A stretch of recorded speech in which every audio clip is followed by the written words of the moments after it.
Today we're installing the Open IPC transmitter and camera into our FPV drone. Now if you have no idea what Open IPC is, no big deal. I've done a review talking about what it is and what makes it so special. I'll leave that video linked above and below so you can take a look at it. So we have all our equipment here, including the transmitter, the camera, and our drone. Now in our previous video we talked about which drone to use, and I've decided upon using a 3.5-inch drone here by EMAX. This is the Baby Hawk 2. Now this one here is pretty cool because it has a lot of space here to install the actual VTX, and this was an analog drone, so it'd be the perfect candidate to convert to digital. Now you may be installing this on a different drone, but the process here is pretty much the same.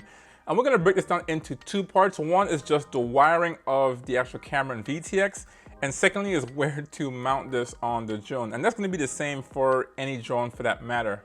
Now, my drone here specifically has some things that needs to be taken care of, but this also has an analog VTX. So this is where we're gonna install this. Now to install this into any drone, you'll need a free UART. So an RX pad, a TX pad, and then a 5-volt source, as well as a negative or a ground. So this is where this is mounted to. This is the only free UART on my drone. So I'll just desolder this, take this off, and then solder this to those same pads. So let's get this thing going. So I'm gonna power up my soldering iron here. Now I intended to drill some holes in here, but that's gonna be a little bit too much. It might not even work with this standoff hole here. If you are gonna drill this, which is not a bad idea, just make sure you're wearing a mask while drilling this carbon fiber because you don't want that dust going into your system. In my case, I'm going to be using a double-side tape. I have like a Velcro version and just a non-Velcro version. Now this is not, for me personally, I don't think this is the optimum way to do it, only because this thing here is going to get really, really hot, and that might affect the cooling of the actual transmitter. Let's get this old VTX out of here. All right. That works. Drone is prepped. Let's prep the actual transmitter. And it's the same as any other UART-based device. We have a ground, RX, TX, and a 5-volt. All right, so we have these four actually, all connected UARTs. It looks good. And just remember guys, RX to TX and TX to RX when you wire this to the flight controller. Let's see if I can do this, guys. All right. That's officially on there, guys. So technically, I can power this drone up, and this VTX should be powered up. All right, I'm gonna put the double-side tape on here. It's as simple as that. Take this off, and I'm just gonna mount this. We're gonna do it square this time. Let's see how that looks. Test run. If that actually works. Now that we have this mounted, my next concern here is the camera. This is gonna be the big one right here. Ooh, that actually worked. Whew. Whew. This was the biggest part for me to get this thing to mount. Damn, that's pretty good. All right, camera's in. VTX transmitter is in. It's wired up. I'm just gonna put this in here. I felt like this was a little bit too easy. I don't know, guys. Ugh. Let's see how that looks. Here's how that looks. Looks pretty good. Not a bad install. I like it. It looks good. All right, guys, this is on here. Let's weigh this. I want to see how much this thing weighs. Let's put the drone on there. 118 grams. That's super light. And then I got two batteries here. I'll be using most likely the Lava battery here, 850. That's what I usually fly with. 217 grams. So guys, hopefully my connections are good. Knock on wood, kind of wood here. This is done. So let's go to the table back here. We're gonna plug this drone in and see if we get an image from this Open IPC and see if we did it correctly.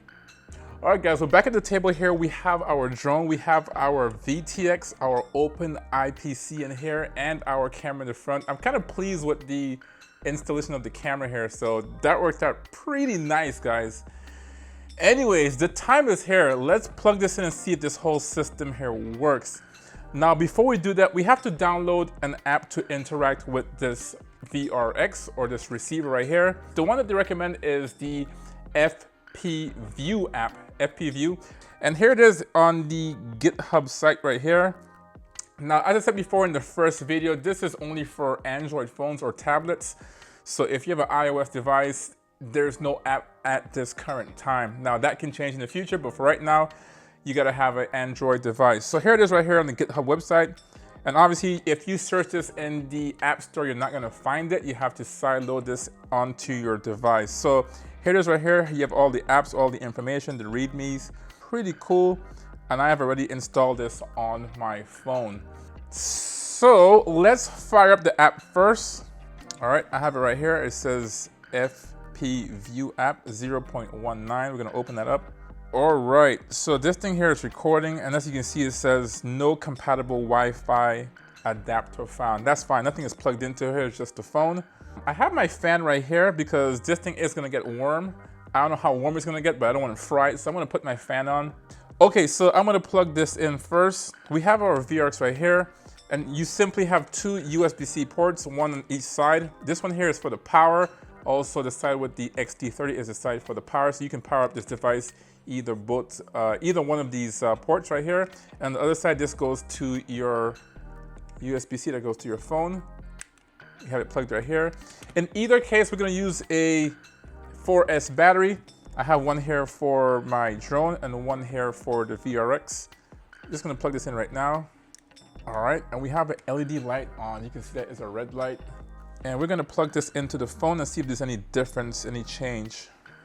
Plug it in. And I get a message that popped up here. It says, open FPV to handle this codec, I guess. I'm gonna say okay for now. And it says starting on channel 132. Now, based upon the instructions that EMAX sent me, they want us to start on this channel only because maybe the VTX is also on that channel as well. And we're gonna power this drone up and see if this thing here works. Hopefully the wiring here is good.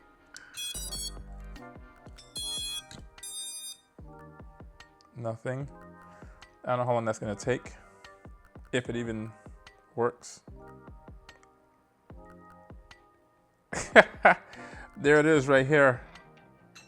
It's actually pretty clear. There's my finger. Wow. All right, we have studio light in here. That looks amazing, guys. Let's see. It's very responsive too. Take a look at this, guys. So we have studio light in here. And is the image okay? I'm looking at the phone right now. It's pretty cool, guys. Look how clear that is. Obviously, this is my studio. You guys are used to that. This is sick. Wow. All right, so this thing looks really good. I'm actually surprised how clear it is. As I said, we have studio light in here, so it's pretty bright. And it all worked out. You have different channels on here. You can change the channel, but 132 is what it's set to. You have the codec, you can go H.264. Currently it's an H.265, which is good. And then you have the OSD, and you have all these OSD stuff you can put on here. Now, this is an analog drone. I haven't set this up for HD yet, so there's no data being transferred from the UART to the screen, so I don't think I'm gonna get any of these OSD stuff in here. But you can get like the battery cell, the voltage, you can get the battery, all this stuff, the current. So this is cool. Now, if you want to arrange this OSD stuff, you can hit the unlock, and I can choose altitude and let's say airspeed. And then I can touch the screen, and then I can move these OSD elements anywhere on the screen. And when I'm satisfied, then I can lock it. Let's see here, OSD, lock it, and now it doesn't move. And let's put some of the more essential stuff in here. Throttle, we need throttle, timer, decoding. But anyways, the cool thing about this whole thing here is that I can just get out of here. And you can see, this is my first time using this. Okay, so when I did the initial video, EMAX said that they got latency as low as 14 milliseconds. And that was one of their best, I guess, computer. Now, as I said before in the original video, this whole thing, the performance of this whole system depends on the processor in your phone or device. Now, I have a really new phone on here, a 2024 phone, and look at the latency on here. It's showing 9.1 milliseconds, so even better than 14 milliseconds. Wow, so really snappy, guys. Now I'm using here 720p. As you can see, the resolution is 1280 by 720 at actually, wow, it was 120, now it's showing 126. And this can vary depending on the signal, 4.3 megabytes per second. So not bad. The quality seems pretty fine.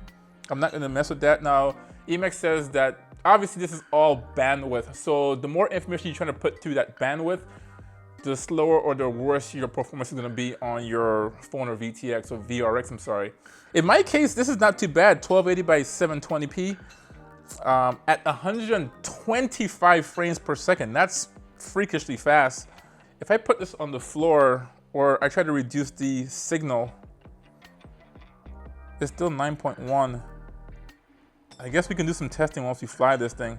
The camera is doing an amazing job too. It's adjusting very well. So this thing is doing an amazing job, guys. Besides that, here's your key. That's already installed on my phone. And then you have recording, and you can either start or stop. I'm using MP4 as the file format in here. Now I wonder if it's gonna record while doing a screen recording. That's what I'm curious about here. So you can see the quality of it here. This is a screen grab, obviously. If I hit start, can I do both at the same time? Allow. Okay, it's recording right now. So afterwards, I'm gonna replay this and see how the quality looks. I can put it on the screen right now to show you what the quality looks like. Obviously, there's no audio in there, but this image looks amazing, guys. Yeah, so I don't know how to change the resolution on this. This is fine, 720p, but I'm sure you can change that with the Ethernet control card. This is the beauty of having a manufacturer with Open IPC or open source products. They do all the hard work, they kind of configure everything, all the firmware is on this, and it just works. It's as easy as that. All right, I don't want to overheat this thing, so let's unplug this right now. This VRX is not even warm. It's not even warm, guys. So there's not a fan in here. All right, guys, so the wheels are just turning in my head. Like, what can I do now? What can I do? Let's go fly this thing. So we're gonna go outside and fly this thing, and I'll give you my first impressions of how this thing here flies, how it flew, the image quality on here. Now, this is the next part of Open IPC, is the goggles. Now, most people usually don't fly with their phones. It's hard to fly with this and just fly. I mean, you can do it, but it's kind of difficult. We're not used to that. We're used to wearing goggles and doing a first person view. So it's gonna be pretty interesting using this. I have some ideas to make this work, guys. Is it gonna work? I don't know. What's the plan here? So obviously we have this link right here. It has to be connected to a mobile device. You can't just plug this into a goggles. So that is the problem here. And obviously my performance can vary based upon the performance of your mobile device. This is a new phone. It did exceptionally well. 9 millisecond delays or latency. So pretty cool. Now there's other ways to get around this problem. Obviously we have stuff like this. So I'll probably be using one of these. This is like a VR goggles here. And this, you can put your cell phone in here. Actually, we can take a look at it right now. I might have to take off the case. Let's take this out as well. You put your phone in here, then you close this up. I still have the sticker on here in case I have to return this. And then you can see your image in here. Now, this is obviously a VR goggle, so there's actually independent lenses in here. So you need to have some kind of VR app on your phone to have 2 images to make this work. So for right now, this isn't gonna work with this VR goggles. Something, honestly guys, I thought about this, something like the Drone Mask 1 or Drone Mask 2, as we saw a lot of reviews a year ago, that would be the perfect thing to complement this right now. I have access to all my ports right here, so I can easily plug this into my goggles, which is really nice. You can see the ports are readily available right here. And then I can probably just stick this to the side of my goggles, or in the front actually, to be honest with you. And that's one way to get around that. I'll be experimenting with this and see if I can get my phone to go into VR mode, so I have 2 independent screens, and that would be perfect. Now the big issue here, I've got a lot of comments in my previous video. Can this work with other goggles? Can I get an HDMI output from this? And we'll see about that. I have 2 goggles here, obviously, and I do think that they could work. I have the DJI, believe it or not, the DJI goggles. And obviously the more popular, the more requested one is the HD0 goggles, because this has an HDMI port underneath right here. So this would be the easier one. You have the optics on here. You have high refresh rates. This one here has a refresh rate of 90 Hertz. It can also accept or have an input of 100 Hertz. So that is possible. I think this one also has 100 Hertz if I remember correctly. But you have the analog input. The key here is to have an input for your goggles. Unfortunately, the DJI Goggles 2 and the DJI Goggles 3, DJI Goggles Integra, they don't have any input, so it's impossible. So we're gonna try that here shortly. And that is possible if you have one of these, like a USB-C hub output here, HDMI. You can put this HDMI into your goggles. So I'll be trying that in my flight test and see if that's successful. So if you wanna see that video testing the VR goggles, the DJI Goggles V2 and the HD0 goggles, and my first impressions of this in flight, hit that subscribe button there for you to be notified whenever I do drop that video. But for right now, guys, I am blown away. I'm pretty impressed. The quality looked pretty good.